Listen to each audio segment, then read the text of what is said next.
en esta oportunidad le voy a explicar la nomenclatura. ¿Qué es la nomenclatura? Es la forma de nombrar a los compuestos.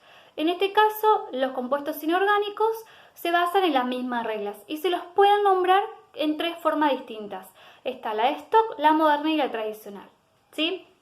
Obviamente que ahora lo que le voy a explicar específicamente son los óxidos, ¿sí? Pero el resto de los compuestos poseen las mismas reglas para nombrarlo. Bien, acá tenemos los dos compuestos formados en los ejemplos anteriores y voy a usar la base para tomar el ejemplo de cada una de las nomenclaturas. En la de Stock, para mí es la más fácil, ya que lo único que se tiene que tener en cuenta es el número de oxidación del metal o el no metal y tenemos que saber los números romanos, si no ahí estamos perdidos. Bien, para poder nombrar el primer ejemplo, siempre adelante, como en este caso es un óxido, vamos a poner la palabra óxido. Y en este caso, como es hierro, ponemos óxido de hierro, ¿sí? Acá está actuando con el número de oxidación 3, por lo tanto, ponemos entre paréntesis siempre el número 3 en números romanos. En el segundo ejemplo, también ponemos la palabra óxido de magnesio, ¿sí? Y en números romanos ponemos, y entre paréntesis, el número de oxidación del magnesio, que en este caso es 2. Por otro lado, en la moderna, lo que vamos a utilizar son prefijos, ¿sí? Para indicar la cantidad de átomos que tiene, tanto de oxígeno como de el elemento del metal o no metal que forme parte de esa molécula, ¿sí? ¿Cuáles son esos prefijos? Son mono, di, tri, tetra, pent, ex, ¿sí? Dependiendo, vuelvo a repetirte, la cantidad de átomos que tenga esa molécula. En este caso, en el primer ejemplo, fíjense que tenemos 3 átomos de oxígeno. Por lo tanto, va a ser trióxido, ¿sí? El tri es de 3. De, como tengo 2 de hierro, va a ser di-hierro, ¿sí? Fíjense que adelante de la palabra óxido pongo 3. ¿Por qué? Porque tengo 3 oxígenos. Adelante de la palabra hierro pongo di. ¿Por qué? Porque tengo 2 hierros. Y en el caso del magnesio, fíjense que tengo un oxígeno y un magnesio. Acá cuando yo tengo solamente un oxígeno, no hace falta poner monóxido. Puedo poner directamente la palabra óxido, ¿sí? Y al igual que el magnesio, puedo poner óxido de magnesio o óxido de monomagnesio.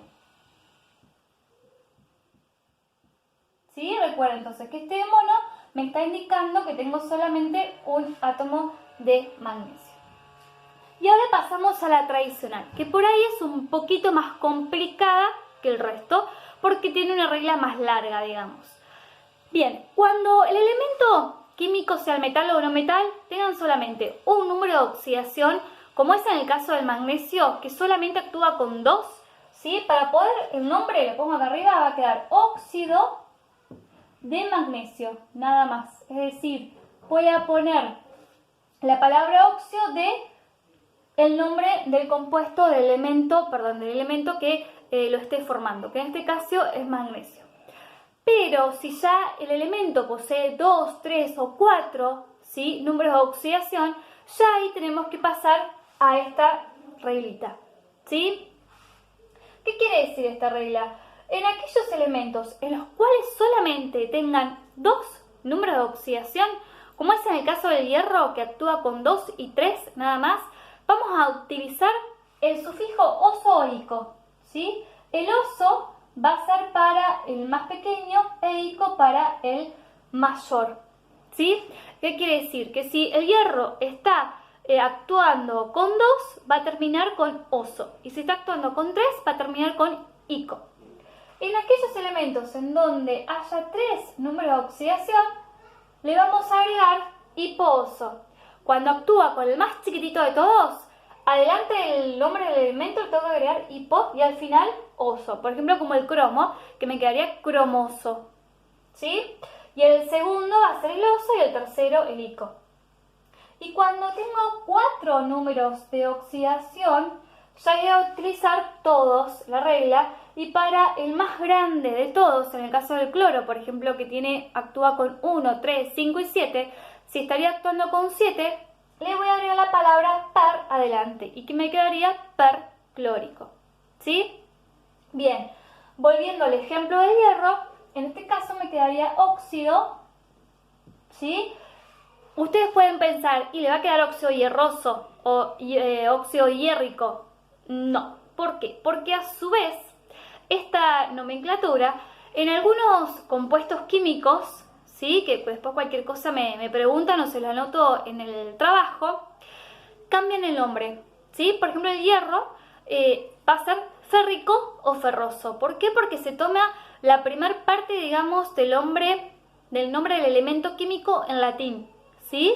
Entonces me va a quedar en este caso, como está actuando con 3, que es el número más grande, va a terminar en ico, va a quedar óxido férrico, ¿sí? A ver, esto del cambio del nombre, vuelvo a repetir, no ocurre en todos los elementos químicos, ocurren en algunos, ¿sí? Y es todo esto, el tema de los nombres, no es que lo inventé yo, sino son acuerdos en los cuales se ponen lo que es la IUPAC, que es, digamos, la Organización de Química Mundial. Son ellos los que se ponen de acuerdo para decir, bueno, esto se llama así, esto se llama así, ¿sí? No es algo de mi antojo, sino son científicos en los cuales se ponen de acuerdo para poder nombrar y hacer reglas de nombres de los elementos químicos.